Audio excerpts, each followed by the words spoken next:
What's going on, everybody? Welcome back to another episode of Coast to Coast. I am Ronan Gaine. Joining me as always, Chris Nambu. Thank you so much for making this your first podcast for NBA coverage. Remember, you are on Spotify, you're on Apple Podcasts. Maybe make sure you leave that 5-star review. You're on YouTube. Make sure you subscribe, leave a comment, let us know what you think. You do that, we'll keep producing that content. On today's episode, we have a lot to discuss. Jalen Brunson is out for 2 weeks. What's that going to do to the Knicks? The Nuggets still riding high. What's gone wrong with the Magic? And who should be sixth man of the year? We're going to be discussing all of that. But before we get into it, Chris, how you doing, man?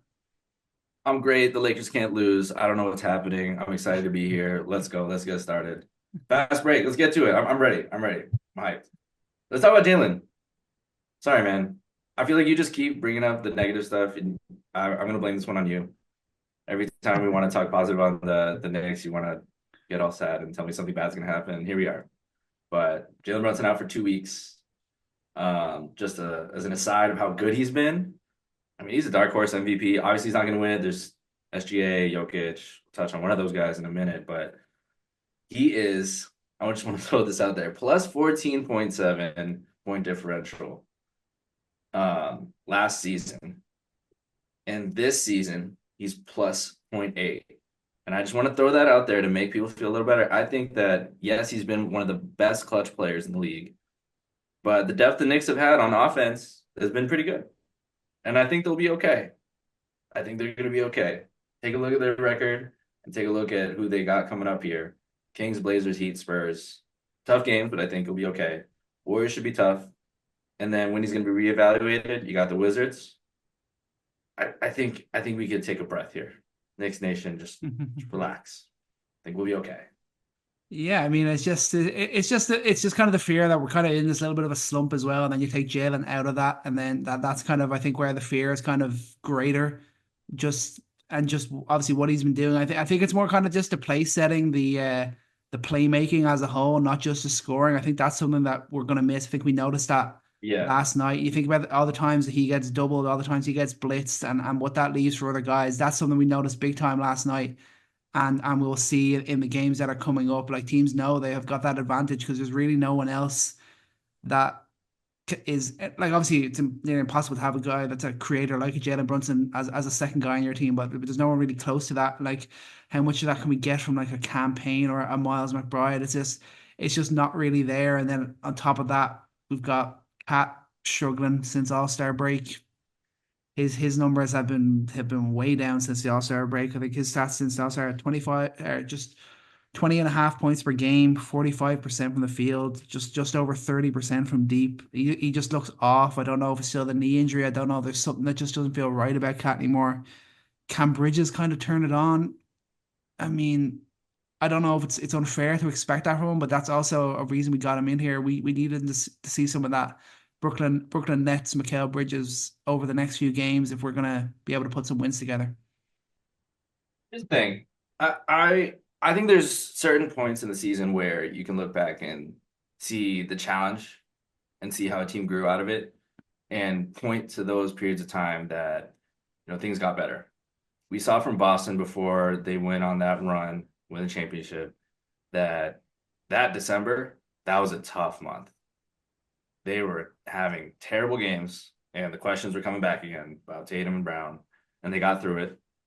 And that was the galvanizing point of who they are today. And I think this is a new squad. This is a new team with Cat being at the focal center of it alongside Brunson, and they need this adversity. I think this is a safe time to have a little bit of adversity and be like, hey, what do we do without Brunson? He does not miss games, never misses extended time, and you need to figure out who's going to be a secondary playmaker because in the playoffs they're going to take him away. We've seen that they're gonna take him away in the playoffs. And how much more playmaking can we get out of Cat from the elbow? How much can we maximize that without him getting back into turnover prone Timberwolves version of himself? Um, Deuce McBride, he's always been aggressive at creating his own shot. Can we get him to lean a little bit more to be a playmaker for others? Can he evolve his game? Because he's a tough guy. Who else? Can Mikal Bridges really things up and be like, hey, like you need to do more. You need to do more. And this is a 2 week span, handful of games. Can you really turn things up here? Yeah, I mean that's what they're going to be hoping for. It's just yeah, it's kind of a wait and see. We got the weekend off now, the Knicks, so a couple of days kind of regroup and rejig the game plan, and hopefully they'll be good to go Monday night when they play Sacramento. They'll have a better plan and pace. Maybe guys just kind of get those couple of days. It's always nice when you get a couple of days during the regular season off, even though they're on the road at the moment. So yeah, I'm not going to panic too much, but also never nice when Jalen's out because it's just the Knicks just absolutely are not the same, but. See, Hopefully, it there you won't go be too again. bad. There you go again. You're already predicting it. You're manifesting it. We need to go. Let's have some growth. Knicks are gonna have some growth these couple of weeks, and they're tough games, but not impossible games. You don't have True. your Nuggets. You don't have your Celtics. You don't have the big dogs that you have to worry about through this stretch. I think that they'll be okay. Um, let's talk about a former Nick. I want to throw out there Quentin Grimes. Remember that guy? Remember that guy that the Knicks did not want to trade for Donovan Mitchell? They're like, I don't know, Quentin Grimes, he might be a guy. He might be our guy. And then out of the blue, there he is in the Cavs uniform. He's looking pretty good in Philadelphia. I'll say pretty good because yes, he dropped 44 against Golden State. Yes, he dropped 30 on Brooklyn. Yes, he dropped 30 against Minnesota. He's also had some kind of off games here and there. Are these kind of the flashes that we've seen, just more flashes? Or do you think he's finally getting the opportunity to be more than just like a bench rotation guy, that maybe he's going to have the chance to, be a starter? Yeah, I mean, you want to believe that this is like this. That's what something that can sometimes come out of these like situations that we're seeing with Philly, where it's such a disaster, where Embiid is injured and George is playing like crap, and the stars are just not at it for Philly, and then opportunities come for guys like a Quentin Grimes and the likes to really show themselves and really show what they can do when they're given more opportunity, and then you hope that they can blend that into significant scoring, significant minutes, significant contribution when the likes of Embiid and Maxi and George are all firing on all cylinders playing together because you always need those other guys. Like I think you especially are always like Quentin Grimes. I was always a Grimes fan, and like we were kind of expecting, could he fill the maybe not to go get too crazy with it, but like could he be like a Derek White type of performer?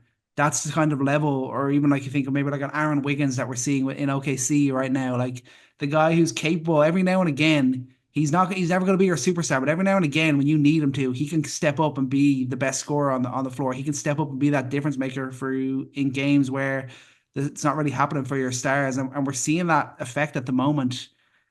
It's always tough to judge, but the fact that like these got to be are these like the three highest scoring games of his career, they probably are like over this short stretch. So it makes you kind of believe that maybe this is something real. Yeah, and I love that comparison because I mean, Derek White, when he came to Boston, was very excited for that exact kind of role for him, that he was going to be an elite defender. Like you were going to throw him on any opposing guard or wing, and he's going to give them trouble. And here and there, he's really shown that he's developing a shot. He's going to be a great off-ball player. Lo and behold, Derek White is a borderline all-star, and he's playing in a reduced role where who knows what he would look like in a role like that, where maybe he's a 20 point per game kind of guy.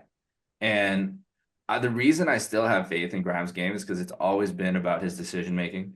It's always been about his shooting potential. And the fact that with that quick decision making and the fact that he's a threat from the perimeter, that he can put the ball on the floor and he can make great plays on the fly. And I think that is the fact that he's never had a consistent role has not allowed that to really flourish and for that to be within a system that he can consistently produce. And if I really think that it's still there.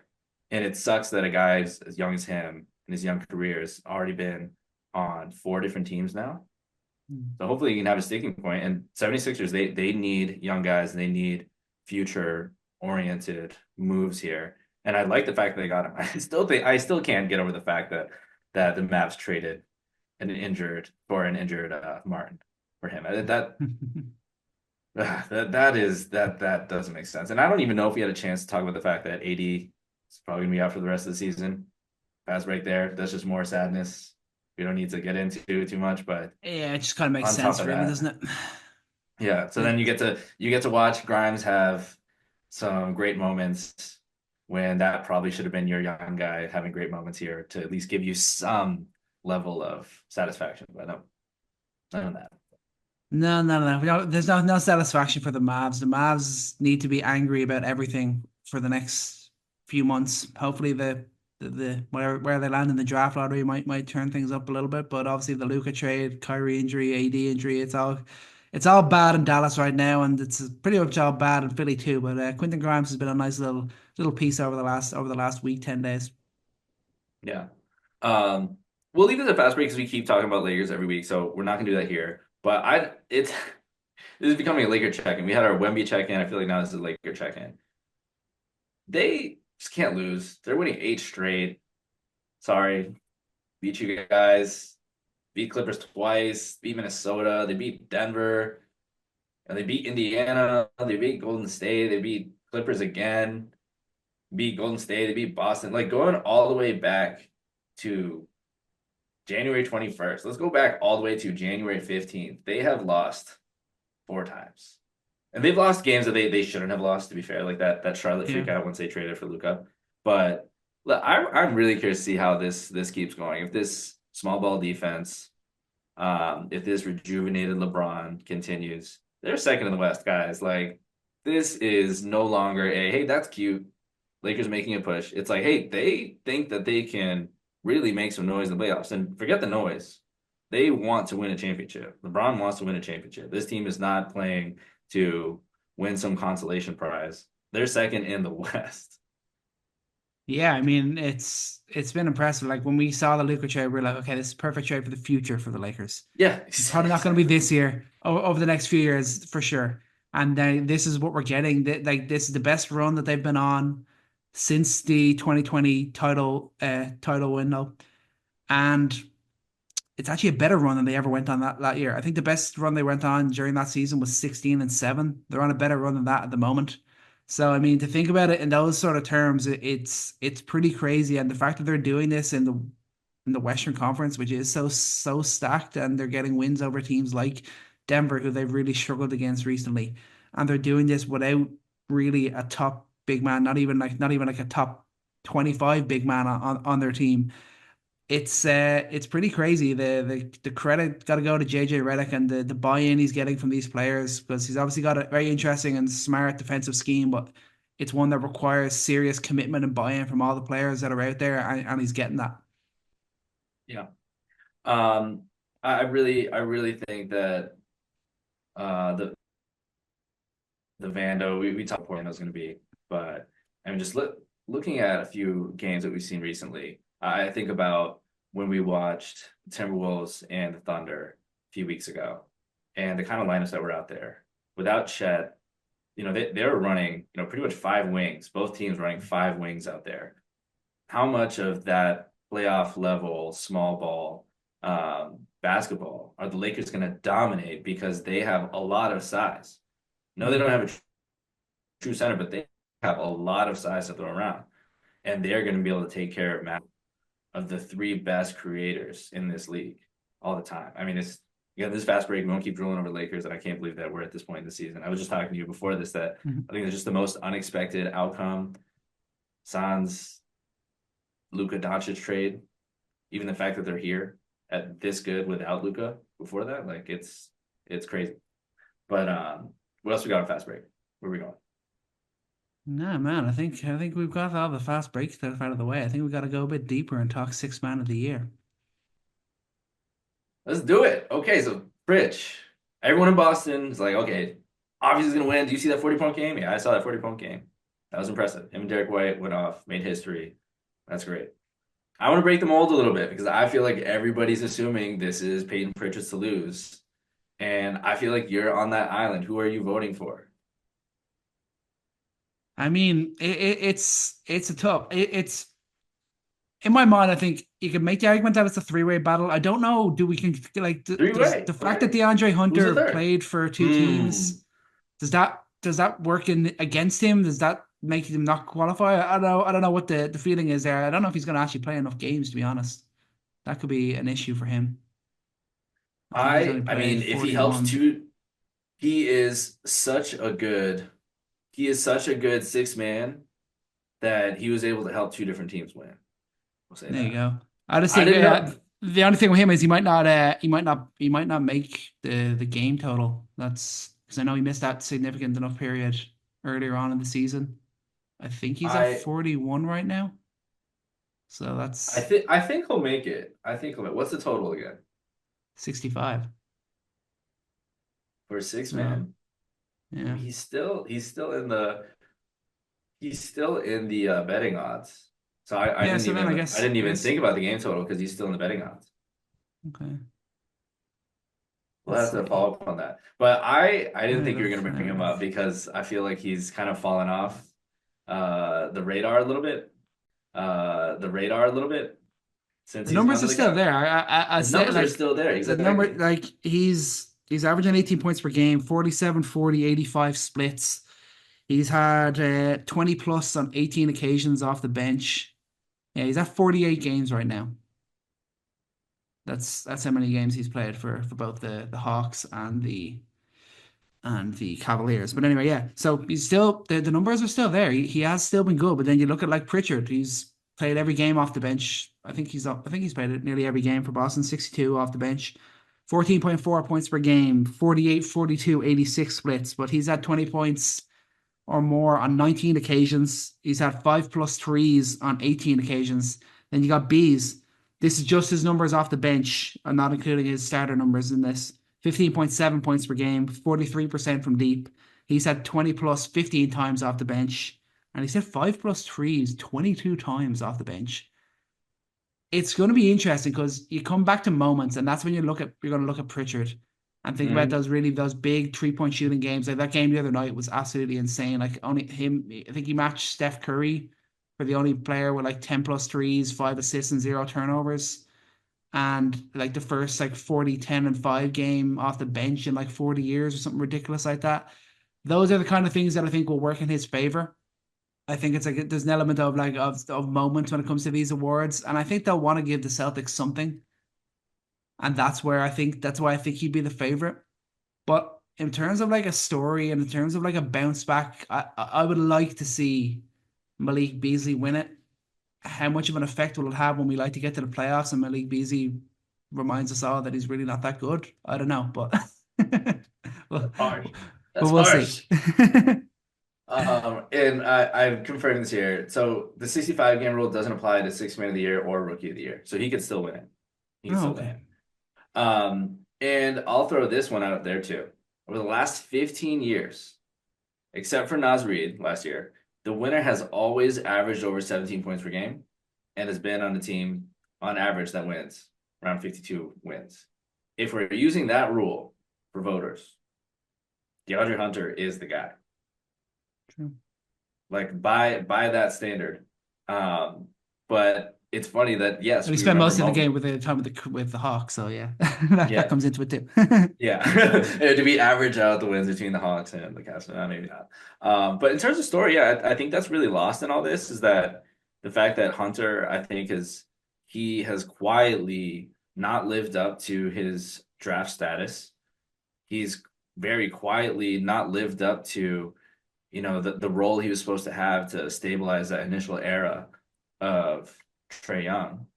And he's really kind of just like fallen out of, any sort of talks of up and coming players, as his peers have pretty much all surpassed him. So he's so unexpected this year to have such a productive year where there's no like obvious changes, but clearly, whether it's his confidence, whether how much he worked on his game, like he's just blossomed into one of the league's best, not just six man of the year, but wing defenders, 3-point shooters, and we'll see how much more he can grow. But the fact that the role that he plays on this team as well, that he's going to be a primary defender on team's best players, team's best big wings, like that, the value in that alone in terms of role, like I think that's pretty huge.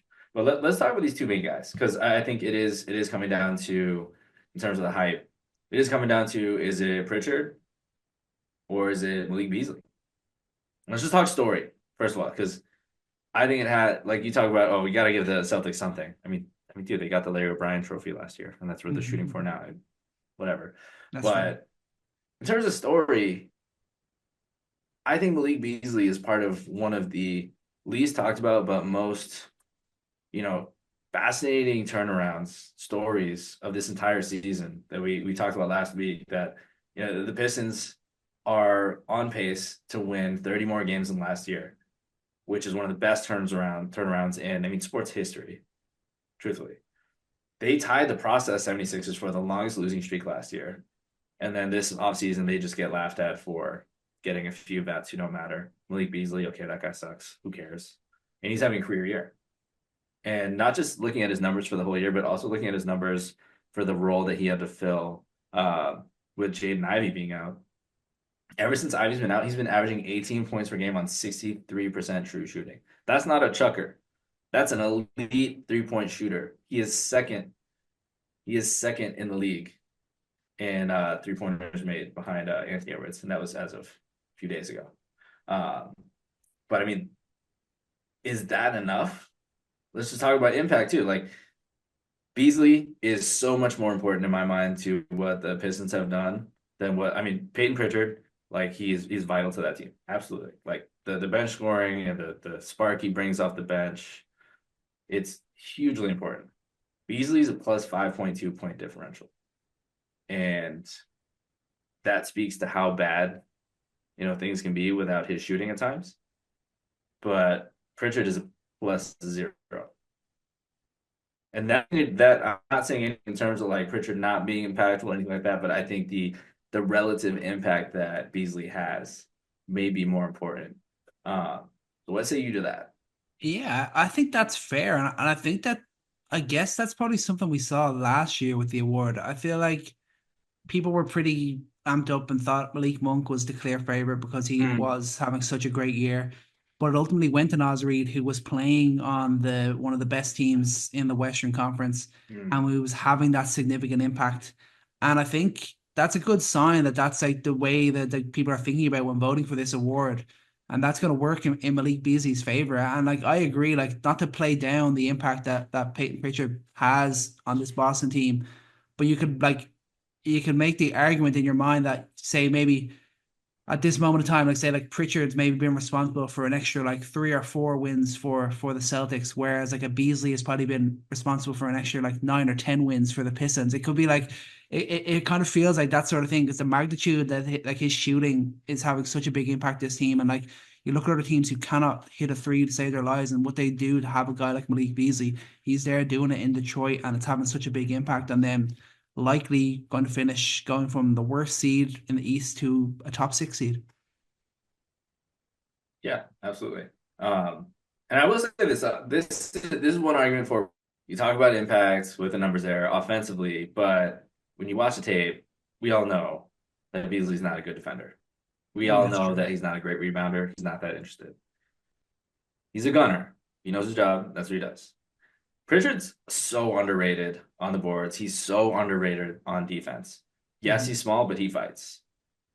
He's always going to be in the right position. He's always going to run the floor, and he's always going to crash the glass. Like he's probably one of the Celtics' most aggressive rebounders for his size, and he's just always in there to grab offensive boards. And that is not something you get out of Beasley. I mean, in terms of like the depth of his game, I think that honestly, Peyton Pritchard is a better player. I Agreed. can confidently say that for sure. Mhm. And advanced stats will show you that. His VORP is higher, his BPM is higher for a reason. And do you give the sixth man of the year to flat out the better player who's playing that role? Or do you vote for the story? Do you vote for that relative impact at the same time? Peyton Pritchard is a better player. And if he were to come out for a significant period of time, Celtics would have to replace it. It would be tough, but they would still win the same amount of games, I feel.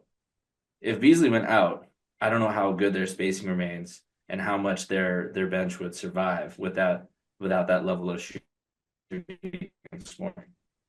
Are they still in this position here without that, you know, that spark off the bench? I feel way less confident about that.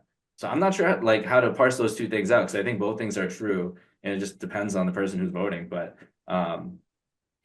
based on those two things, I think I probably have to honestly stick with Pritchard. I wanted to break the mold. And I didn't make a final decision until here, but when I just think about it, it's like, who is a better player? Who is actually the better player? Who's playing that role and who's putting up the numbers? And just because Beasley's scoring more doesn't mean that Pritchard isn't doing more than him in terms Mhm. of other facets of the game. It's not all just about putting bucks in the hoop. I think I still have to stick with Pritchard. I think I talked myself out of Yeah, you've done a good job there. I knew you would come around. Yeah, I think that's it. the way. I think he has been the best six man in the league as of right now. Maybe that could still change. There's still plenty of time left in this season. We could still see some significant changes there. But I think for now, the impact that he's having, what he's bringing, both ends of the floor, really fits the mold of the Boston Celtics well, and playing some great basketball. So I think we're in agreement there. I think Yeah. as of right now, it's definitely Peyton Pritchard's award. And I have one last shout out. I've loved Peyton Pritchard. I think is him and Beasley have been my favorites to watch in terms of like six men. I think a very, very close second, Ty Jerome. He's not Yeah, going to win it, the dark horse, but 50, 40, 90. He's really evolved on this team, been in periods of time where he allows Donovan Mitchell and Darius Garland just take a seat in the fourth quarter as he just goes off for like 11, 12 straight points. But he clocks in. He's a guaranteed. He's going to generate offense. He's going to create turnovers. And it's just so it's in terms of story too, the fact that like, I mean, Hunter, his turnaround, Ty Jerome, a guy who was like plugged in here and there on the Warriors, had some nice moments here and there, but not really looked at as a reliable rotation player. Definitely not someone who's going to be on a championship hopeful team getting real minutes. And he's playing a serious role. Like he's probably their third best. He is their third best playmaker and a reliable guy that they can put in if any of those guys got hurt. yeah, for sure. He's had a great year. Like that. There's just very few people in Cleveland who aren't having a great year, and his kind of renaissance within this role. And obviously Kenny Atkinson has seen work with him before, and obviously knows what he can get the best out of him, and we're seeing that this year. He's been a breath of fresh air. But yeah, I think he's definitely below the bar of who's going to win it. I don't think he's in that conversation, but he has been great to watch, and he does have a big impact on this Cavs team. Yeah. Where to next? I guess we've talked positive there. Let's flip it to the negative. Let's talk Orlando Magic. Uh, we were wrong about the Lakers being bad this year. And it's appearing more evidence by the week that and especially I, was wrong about the Magic being a borderline Eastern Conference final team. Their offense is still bad. Let's talk about the current state of affairs. Let's not say They have bad. now It is lost. horrendous. Yeah, horrendous. Yeah, I was like, no, yeah, yes. They lost five in a row. They've lost to Toronto twice. The last game they lost to Toronto, it was so obvious. It was so obvious that the Raptors gave a mandate to lose that game. What did they do in the last minute? They literally subbed out all their starters. They had two two-way guys out there, and the Magic still lost. They lost to the Chicago Bulls. No, they lost to Kobe White, dropping 40 on their heads. And kudos to Kobe. That was a fantastic game. Like he just put it on. But this team is just they keep dropping terrible games. Let's put it this way. Second worst offense. They have the most games with less than 100 points this season by a mile. 24 times. Next one, 20 times the Nets. They've lost seven. They've lost games scoring under 100 points. Seven more times than the Hornets. Nine more times than the Wizards. 11 more times than the Blazers. Like, that's unfathomable. That's crazy. And Damn. you watch what's been going on, and I think I still love Franz Wagner as a player. I love Paulo Banchero as a player. What we saw from him early in the season, like I think that's real. That wasn't just like early season stuff. I think that he has the power and the skill to offensively, maybe not as a playmaker, but offensively as a scorer, to be a LeBron mimic. Truly, I think that's his potential offensively.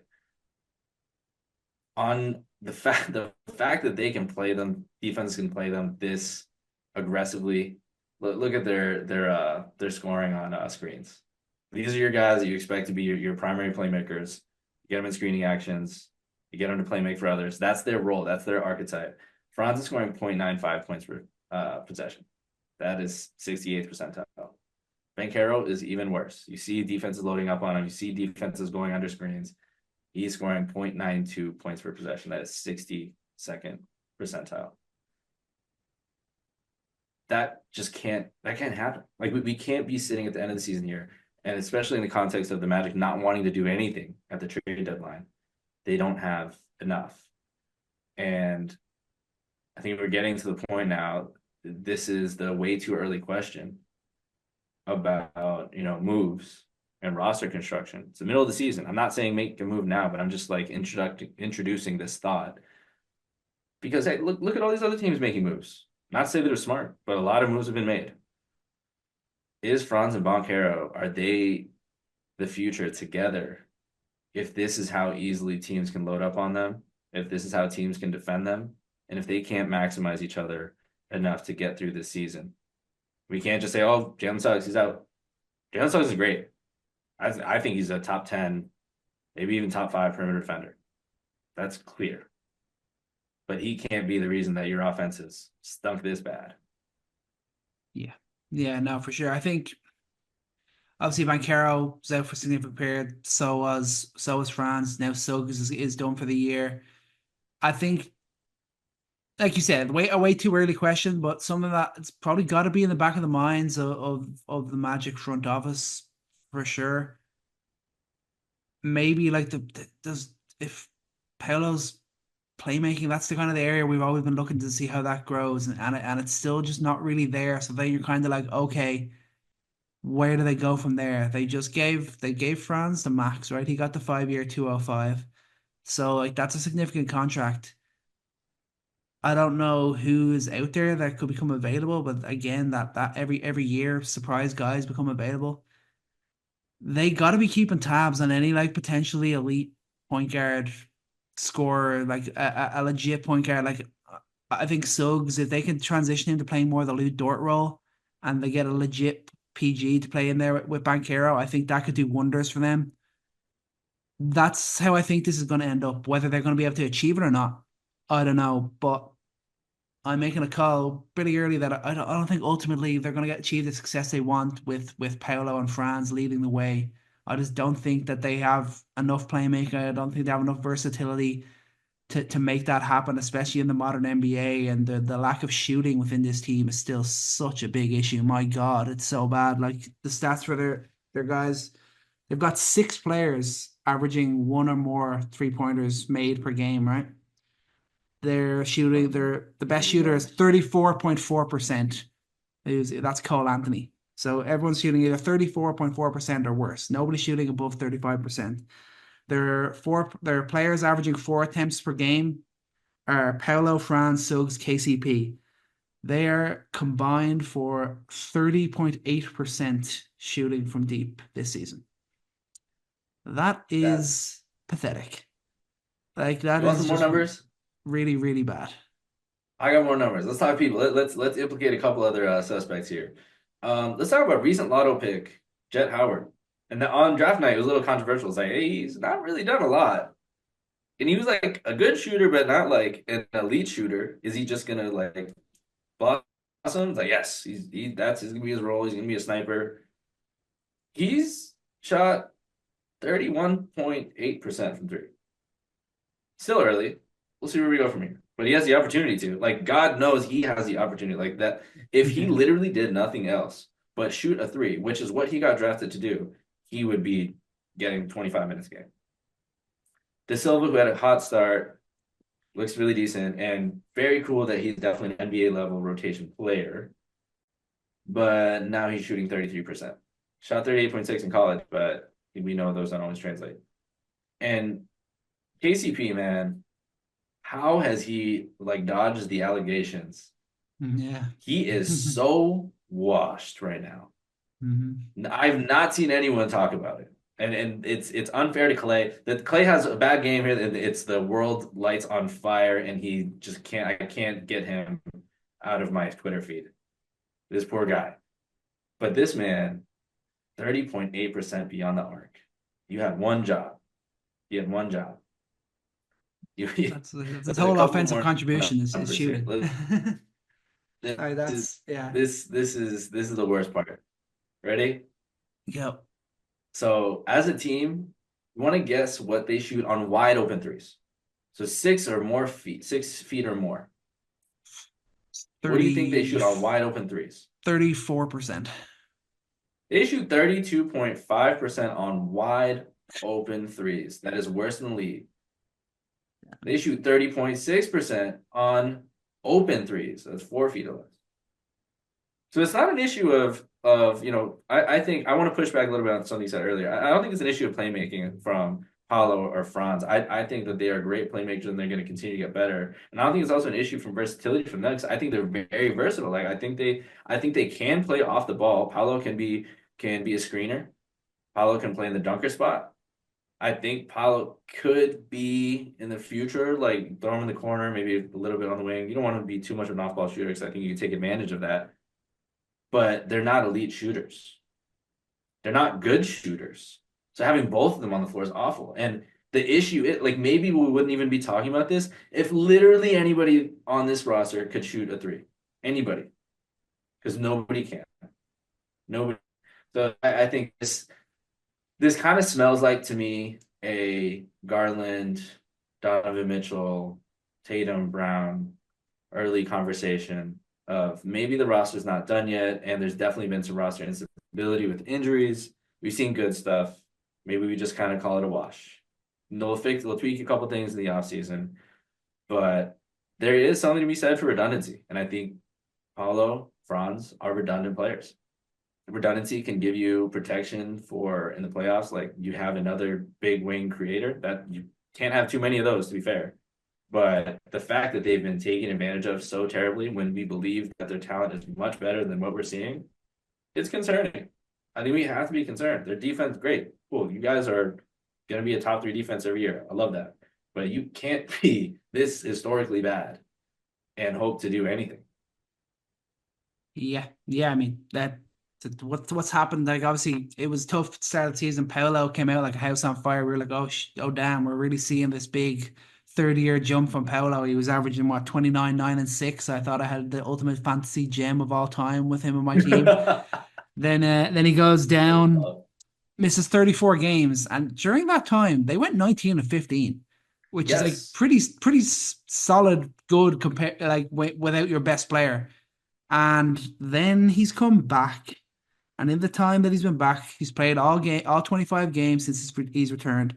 They are 7 and 18 in those games. He's averaging just 23 points per game, 42, 30, 72 splits on the field. Not good enough for a guy like Paolo Banchero. Of late, we've kind of seen him maybe getting closer to back to his best. A couple of 40-point games here and there, a few nice little dabbles in quality, but not as enough that we wanted to see. We believe we were going to see after the injury. How much is that still recovering from the injury? It's hard to put a number on that. But again, it's that, and then also like with Suggs, like his absence is being felt harder than Banchero's. Like the last 28 games, Suggs has played 15 minutes in one game. They are 8 and He was the 20. only player with shooting They gravity. are eight. Yep. They are 8 and Yep. 20 since Suggs has been out. Like Yep. that is awful. And like we said, we like Suggs. Suggs is a good player. He's the ultimate, like the fans are gonna love him. He's gonna make such big plays and big moments for you. But he should not have that sort of gravity that their whole team falls apart when he's out. And the weirdest thing is their defense is still there. They're still the second best defense in the NBA, but their offense is just absolutely atrocious. Like bad as anyone else's in the entire NBA. And it's tough. I guess it's easier to coach defense. Like that's something I always say. Like it's easier to coach defense, easier to get guys come in and buy on the defensive end. But if they can't do it on the offensive end, you got to make some changes. The Magic, we thought they kind of solved it. I wouldn't say solved the problem, but helped the problem when they got KCP in this offseason. We thought that was a great move. Hasn't worked out. they're gonna have to just look for shooters. Look for shooters. Not worry about defensive impact. Look at like a Malik Beasley, some guys like that. They just need guys who are capable of averaging a couple of makes a game on good efficiency. They need to get that into this team, and then we can get a real picture of what this team can actually be. Yeah. And I think this is funny. I think I talked myself out of this as well. I really can't see myself like walking out on that combination of those two big playmakers and the potential they have alongside reliable shooting.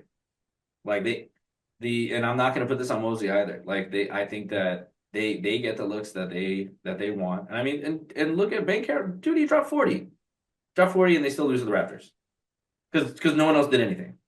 Mhm.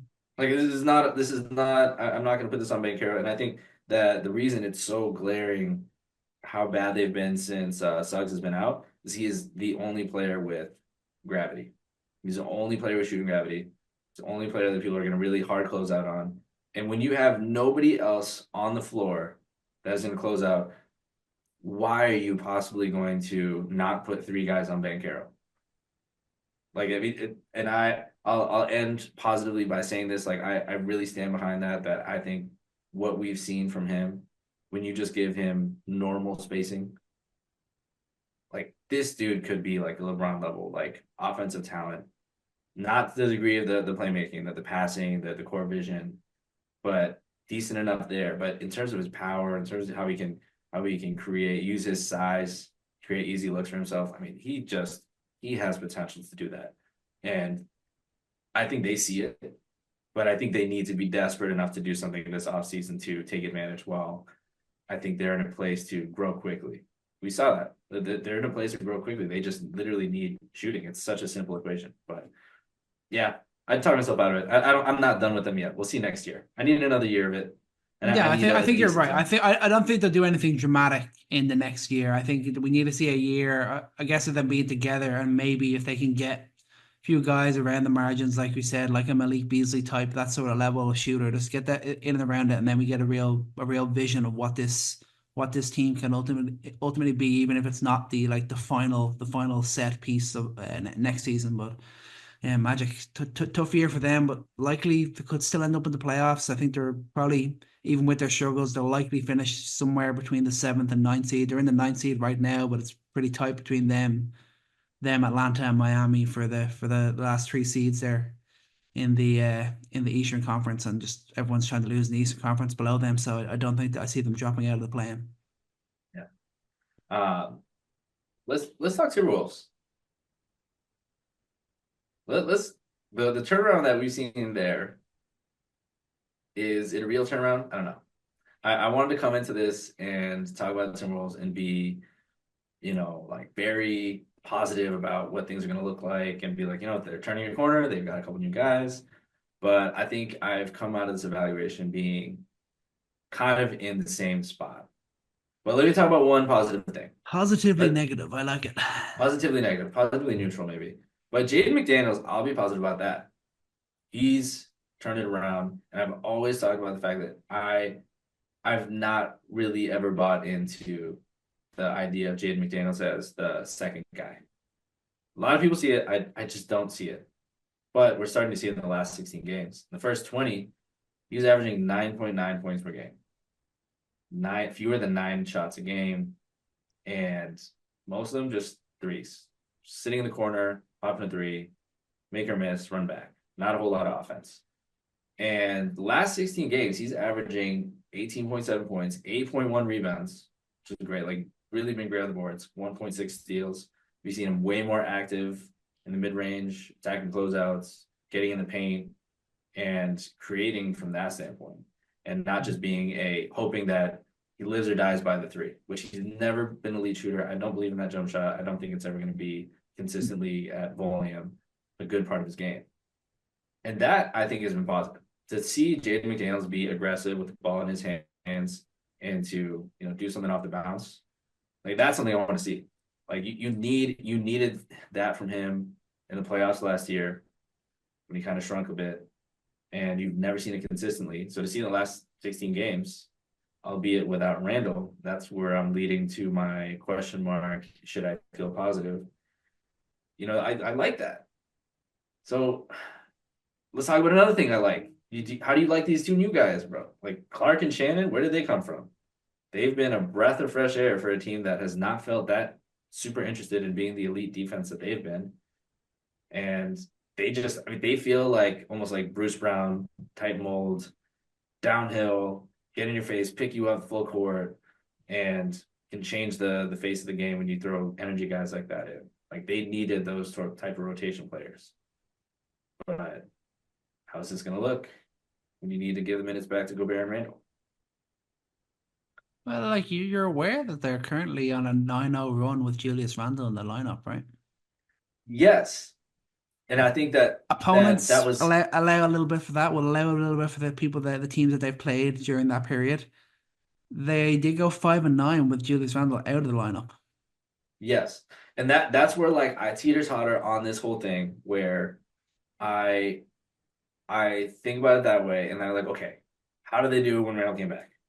Okay, their offense went from fifth in January with him to 15th without him. They come back, putting up numbers, but tell me who they played. Ronan played nobody important. No, I, no, I no, no important. That's how I say. I added the caveat. I wasn't going to get too carried away. They've played what? Charlotte, Phoenix, Philadelphia, and someone else since he came back. I can't remember who.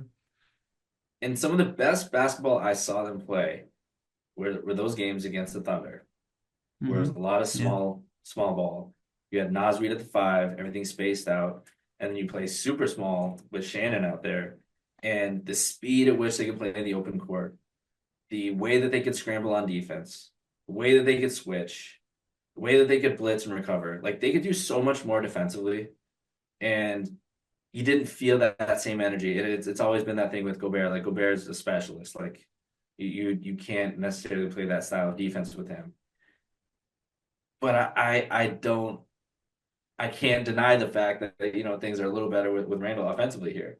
But I don't know if that's real because of the kind of competition they've been through. So then I lead myself to ask, there's so many variables here in a unsure season. We've seen some good things, some bad things, but nothing that's coalesced together. We've not been able to put the good from his absence, put it together with him here now. That I don't think that they're going to be able to figure it out by the playoffs. I think that's where I'm landing with this. All that like there's still not enough for me to feel great about them being in the playoffs. No, I agree. They're obviously tied right now with Golden State for the sixth seed. Golden State are obviously playing a much better brand of basketball. They're playing a more, let's just say, championship level basketball right now. They're a team like you believe should be in the playoffs. The Wolves, not quite there. They're playing good basketball. They've got Anthony Edwards. They're showing some signs. And like it was the conversation we had last year that who was going to finish sixth in the West. We talked about the Golden State Warriors and we talked about the Timberwolves. Golden State because they were playing much better. Curry's been rejuvenated since the Butler trade. They're looking great. And the Wolves because of the generous schedule that they have. So when it comes to regular season finish, I don't think it'd be crazy if they pipped the Warriors to the sixth seed. I think that would be a huge achievement for them. But like you said, when it comes to the playoffs, yeah, I still don't see them. They're not getting back to the Western Conference Finals, which is where they were last year and probably where they wanted to be again this year. It just feels like I know Yeah. it's different personnel, but again, the defensive identity it is still there with them. They are still a good defensive team, and it's still just a lack of cohesion and consistency offensively is still the biggest problem for the Timberwolves. And obviously, you can put that down to some growing pains. Obviously, getting rid of Cap, bringing in Randall and Dante, and like Nas Reed hasn't really taken the step that you would have liked to see from him either. So I mean, it's kind of it's different personnel, but in my mind, it's kind of the same problems for the Timberwolves. Obviously, to a more significant end this season. Yeah, I think that there's enough good things that I've seen that maybe they can blend that together.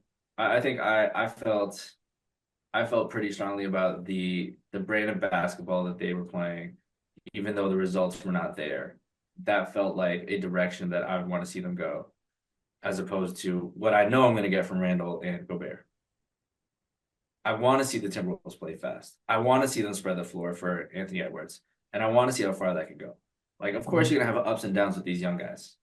I'm not pointing to Clark and Shannon as, oh, that's the answer. That's how we no. I'm saying more so like they invested, they made this move to get off of Cat for reasons we've already talked about and it's understood at this point. But committing to this, like they need to find a way to get Randall to play in a way that fits what we need from Ant. And I know the playmaking has been better, and I know that Randall has been better as a facilitator. Um, but I don't think I've seen much of a change. And I don't think that McDaniels is gonna really continue to be on his tear. And I think that I walked away from the game tape feeling weirdly more excited about what this team would look like without Randall, without Gobert, even though the results weren't there, because of how it looked and how I feel like that could grow next year. Because I'm not even thinking about this playoffs. I think they're gonna get wiped. Mhm. I think there's too many disadvantages to having Randall and Gobert on the floor that we know, and I think they're going to get wiped in the playoffs. And I think I'm already thinking about what's going to happen next season because how competitive we saw them against OKC with playing fast, with playing smaller, with having more agile defenders, athletes on the floor. I think that made more sense to me. So yeah, I mean they're gonna flip the script. Obviously, they work so hard to get like the two big man lineup in to compete with the Nuggets to try and stop Jokic. It did work last year. They beat them in 7 games, and now is the time they're gonna have to do a complete U-turn and now switch to more being longer and faster and being able to play more switchy defense. It's gonna be a pretty quick, sharp turnaround for Minnesota if that's the way that they ultimately choose to go. To finish on them, I'll ask you this question. What do you think is more important for them Yeah. this offseason? To re-sign Nas Reed or to trade for Kevin Durant? So, I mean, if you say it like that, if you say it like that, it's obvious answer to that. It's an obvious answer to that. I mean, if that is where this goes, that would be the best case scenario. That'd be best case scenario. If they find a way to have Durant there, not only would that be so cool for Anthony Edwards and Kevin Durant and the story there of that being his favorite player, being able to play alongside him. Who gets to see that? You never see that. And I will say, just going back to real quick about the play style, how they won going big, and how OKC is so different. Like there's two different beasts there. Two best teams in the West, the Nuggets and the Thunder, are polar opposites. And I think you make a good point there that I'm thinking solely on the Thunder. I'm thinking about the best team, but the matchups in the West are incredibly difficult. And having the versatility of your roster to be able to play both styles, there's importance to that. Yeah. And I mean that maybe that's a light in the tunnel, honestly. Light in the tunnel. Like And that's they've not mastered. No, go ahead. yeah, I was gonna say like that's what we've seen from what we will guess let's say the three best teams in the NBA right now, who are the Cavaliers, the Celtics, and the Thunder. They can play big, they can also play long and small. They Yeah, can do it both ways. They are very, very versatile on both ends of the floor. yeah. And I mean that maybe that's something that happens in the playoffs where, that's a light at the end of the tunnel that Finch can play around with some of the looks that he can throw out there that doesn't have to be starting lineup. Like there are going to be times where, hey, Gobert, you just can't be on the floor right now. They're playing you off the floor. We got to play different. And that's okay because you have a deep roster. You just got to figure out a different way to win. It doesn't have to be him out there. Mhm. Julius, like we don't need your offense here. We need you to play with the second unit. Maybe that's something that ends up happening in the playoffs. Like there's enough options I think that I'm wary of them figuring it out because it's not coalesced yet. But this is Finch's time. I mean, I think Chris Finch is a great coach, but I think that there's been not enough talk about how I think one getting Edwards not under control, but No, I I feel know like a what you lot of mean. times Edwards has played how he wants to play and plays how he wants to play. And is Chris Finch the kind of coach that can optimize a star player like that and can sort out the different identities that this team needs to have on any given night with any given team, is he that guy? And I think this is a big test for him. This is a really difficult test that I don't think most people could take care of because of the tumultuous season they've had. But I mean, hats off to him if he figures it out because there's a lot to sort. No, I agree. I think it's probably he's probably kind of got off the hook, maybe a little bit, but off the hook's maybe a bit harsh to say. But obviously they were so good last year and they got to the Western Conference Finals, and obviously this year there's been big change, so it's kind of tough to put too much pressure on the coach. But I think Yeah. with what we can see, I think he could definitely like eliminate those rumors with the remainder of the season. I think he can make steps to doing that rather than have him go into the off season and kind of have questions and doubts maybe lingering about his ability to coach this team moving forward. I think there's things he can do to kind of quiet that down as we get into the off season, even if that doesn't mean obviously getting back to the Western Conference Finals, which I don't think anyone sees him doing again this season. But you mentioned the Nuggets. We finish out with them. So, like Jokic is playing 2K. Like that 30, 20, and 20. First ever 30 20 That's 20 game. that's 2K. That's not real. That's not real. He's gonna make it really tough on voters this year because everyone wants to give it to Shea. We wanted to give it to Shea. We love the Thunder. We love the story. We love the vibes. We love everything. And Shea is like, I think yes, he's Canadian, but in terms of like, a North American basketball player, like bringing that face back to the MVP race. But is Jokic just too good to not give it to him again? And he doesn't even care. It's almost like he doesn't want it. No, we don't know. Jokic doesn't care about anything except horses. We all know that, but it's it's so tough. I think it's very disrespectful. Like this is obviously, don't get me wrong, this is mainly just idiots on Twitter who like say stuff like people are trying to turn the MVP into a conversation when clearly it's just Jokic, and like that's just not true. Don't get me wrong, Jokic has been absolutely incredible. He's having the best season of his individual season stats wise of his career. They could even finish maybe the best record they've ever done with him too. Like he has been absolutely insane. 29, 13, and 11 on 58, 44, 82 splits.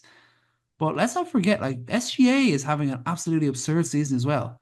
Yeah, his 33, shooting's 5 and crazy. 6, near 50, 40, 90 numbers. Like he's shooting 53% from the field again as a guard. Like that's incredibly tough to do Top five in in the steals. NBA. Like he is Shea has been absolutely incredible. I want to give it to Shea. I'm in that camp. I want to give it to the best player on what I believe are the best team. And I Hmm. love his game so much and the way that he plays. And like as good as Jokic has been, I can't say it, but obviously you can't say it'd be wrong to go to Jokic. He's been absolutely insane. But to say that it's not, it would be unfair for him to not get it if it went to Shea is crazy. No, yeah. Best team, best player, best two-way player, I would say. Well, compared to Jokic, hell yeah. Best two-way player. Um, I think that what's fascinating though is like in terms of like the shooter, like when you want to nitpick, it's like, well, Jokic is shooting three, like He is. He on is. non-insignificant volume, and Shea himself like shooting it all, like just taking it off the bounce, and he's still shooting around 40%. Like it's really tough. It's a really tough race, and I think ultimately you have to go with probably best team, and you have to reward. Like I don't know how they're going to appropriately reward which might be the best defense basketball has seen. Like I don't know if ever, Their but a second regular unit, season their bas second defense. unit held what the Blazers to 89 points the other day. The second unit of OKC did that. I know it's the Blazers, but this is the second unit of OKC. And, hey, don't knock like we can't knock the Blazers anymore. Like they've been a tough out. They've been a tough Yeah, out this yeah. this second half of the season. They've been good. They've been good. Um, but yeah, it's we inevitably went down the MVP route. We'll see where that goes. Jokic is crazy. Shea is crazy. Both of them deserve it.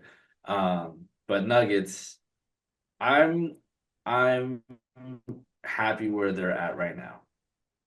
Jokic is obviously doing what he does, still getting better somehow. They're still an offensive juggernaut.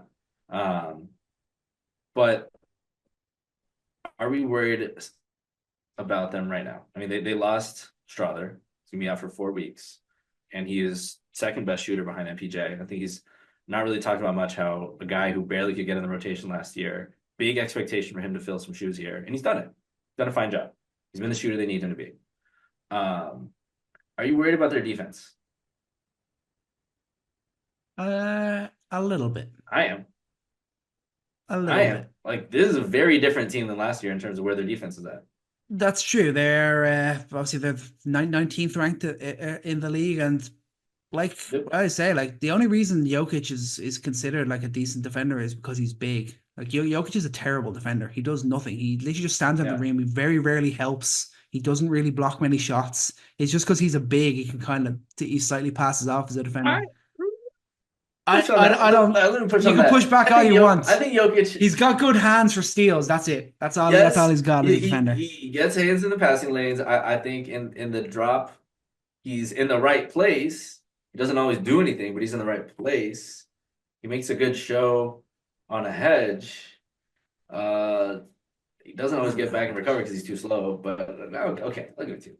I mean, Um, Gordon's health in and out of the lineup that hasn't helped their defense either. He's obviously their best defender now. They obviously need yeah, him to be right back up and good. Obviously, it's great that he's shooting 40% from deep. That's been huge I guess for he can them shoot this year. now. Yeah, Yeah, just like Jokic, him and Jokic must have gone to work this summer.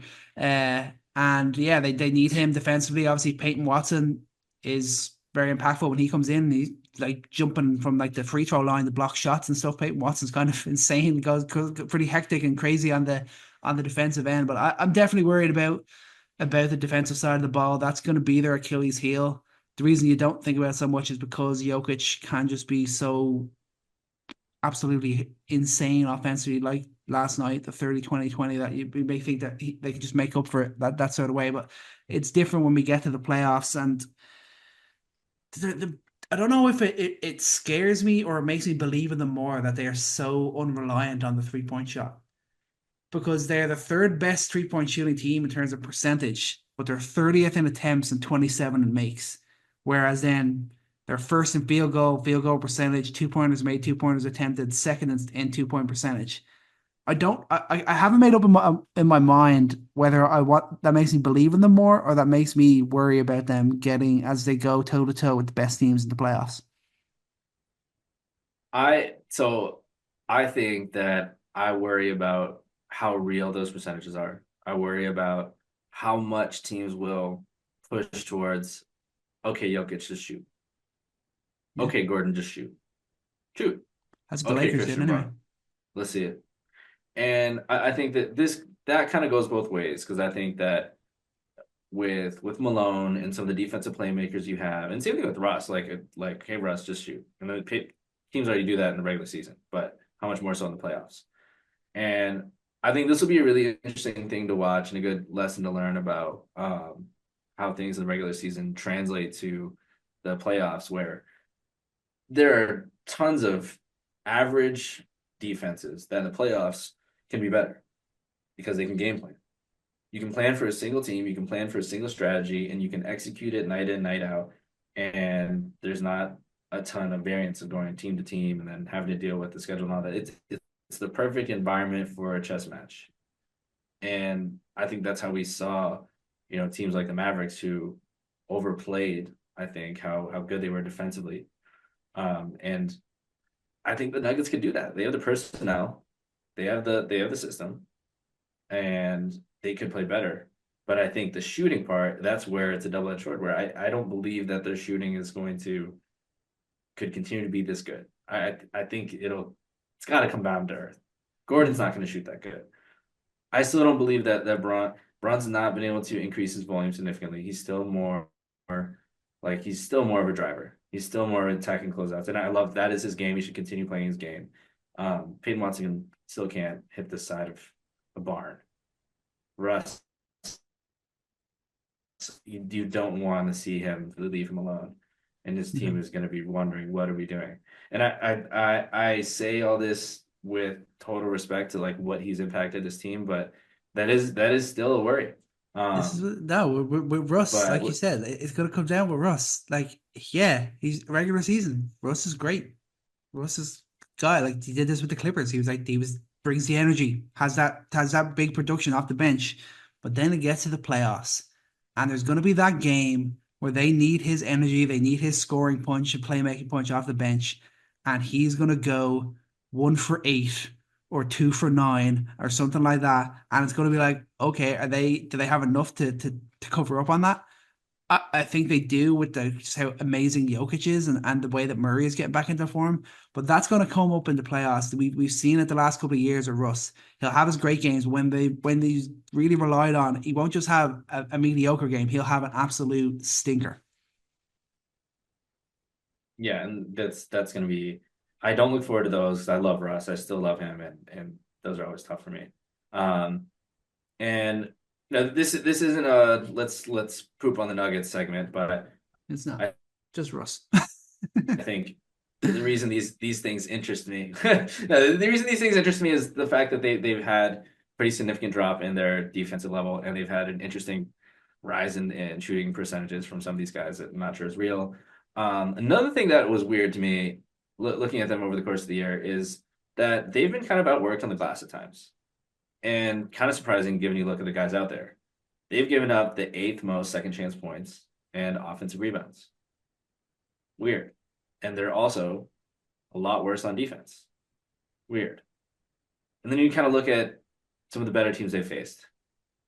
And I'll give you a pop quiz here that I know you won't know the exact answer to because that's not fair. But this is still payback for all the other ones you've given me. What do you think the record is against teams over 500? Against teams over 500. Against teams at or above 500? Let's see. Are they like 500 in those Are they games? 500 or above? Just about. They're 15 and 16. And that is a pretty good marker of, you know, their two isn't quite there, I think. 3 and 10. Can you name the last two teams who are over have winning records against over 500 teams? Well, we'll just take a wild guess I guess is the Thunder and the Celtics. It's probably the Thunder and the Cavs, So isn't it? the Cavs, Celtics, OKC, they are all there. The best, Okay. 23 and 6 for the Cavs, 21 and 12 for the Celtics, 23 and 10 for the Thunder. Who are the last two remaining teams who have an over 500 record? Hmm. There'll definitely be someone weird involved. Is it like the Somewhat. Warrior? Is it like the Warriors and the Lakers or No. something? So Lakers have a 20 and 12 record against teams over 500. 20 and 12. Well, And the last team, one of our favorites, can you guess? one of our favorites, One of the our Houston favorites. Rockets. The Houston Rockets are 21 and 18 against teams over 500. Interesting. I bring this up because these teams have, I think that's a great marker throughout the regular season, that and point differential, to predict playoff performance just on numbers. And I mean, there's just a couple like statistical signals to me that worry me a little bit about the Nuggets, despite the fact that, hey, look at their shooting percentages. They found a couple young guys that are also still patient this way, and Jokic is still awesome. It's gonna be tough. It's tough sledding for everyone in the West. And I think that even though Murray has gotten much better in shape, actually shooting efficiently, the two-man game has looked great. I think they're not this invincible Nuggets for once thought them to be last year, especially with how things have changed. And I think on the whole, it just makes things so much more interesting about how things are going to go about uh, with the matchups. We talked about how they're total opposites from the Thunder, and really depends on who's going to match up with who. Not really even about all these point differential things and all these little advanced stats that we like to throw around. I think it's really just going to come down to the matchup that we can't really capture with data because teams only play each other most of 4 times. And because I love this Nuggets team, but I think they still have some weaknesses. They say they end up, who's like their nightmare matchup? Who do you think is gonna like would give this team the time? The Wolves again, maybe?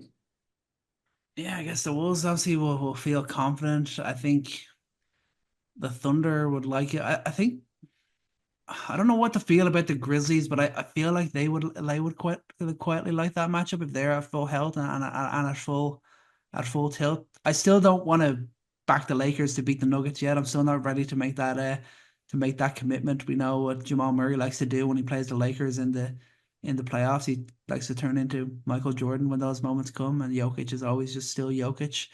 So not quite ready to Yeah. make that call, but.